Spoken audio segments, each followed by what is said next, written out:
के दर्शन बिन रहेला मन रूसल हो। बिना माई के दर्शन बिन रहेला मन रूसल हो।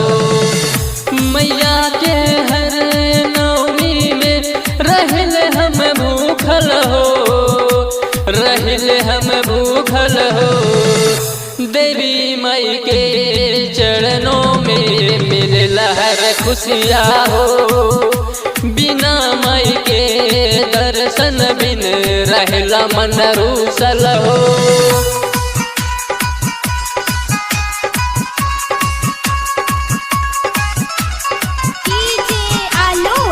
गरबा आलो गरबा आलो गरबा आलो गरबा।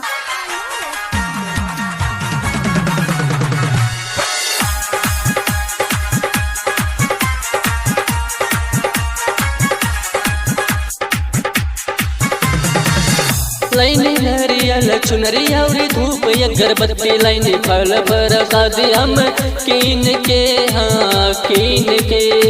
अब होखे नहीं देरी चला माई के दुआरे माई बस गईले हमारा मन में हाँ मन में।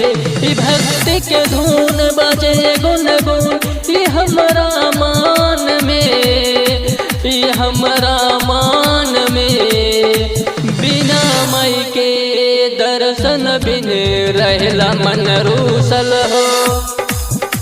बिना माई के दर्शन बिन रहला मन रूसल हो।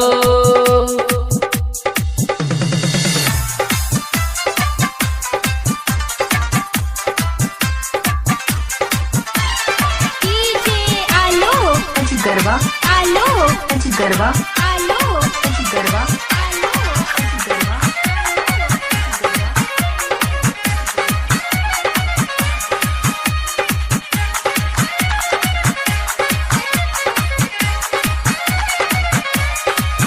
कहे छोटू सुकुमार और मनोज प्रेमी गावे माई के गीतिया झूम के हाँ झूम के। मिली हमन के खुशी जदि माई होई खुशी पूरा होई मोरा मान हो अरे मान हो। सृष्टि कविता के आस पूरा द तू आज माई के चरणों में, माई के चरणों में। बिना माई के दर्शन बिन रहला मन रूसल हो। बिना माई के दर्शन बिन रहला मन रूसल हो। मैया के हर नवमी में रहले हम भूखल हो, रहले हम भूखल हो। देवी माई के चरणों में मिलेला हर खुशियाँ हो। देवी माई के चरणों में मिलेला हर खुशियाँ हो।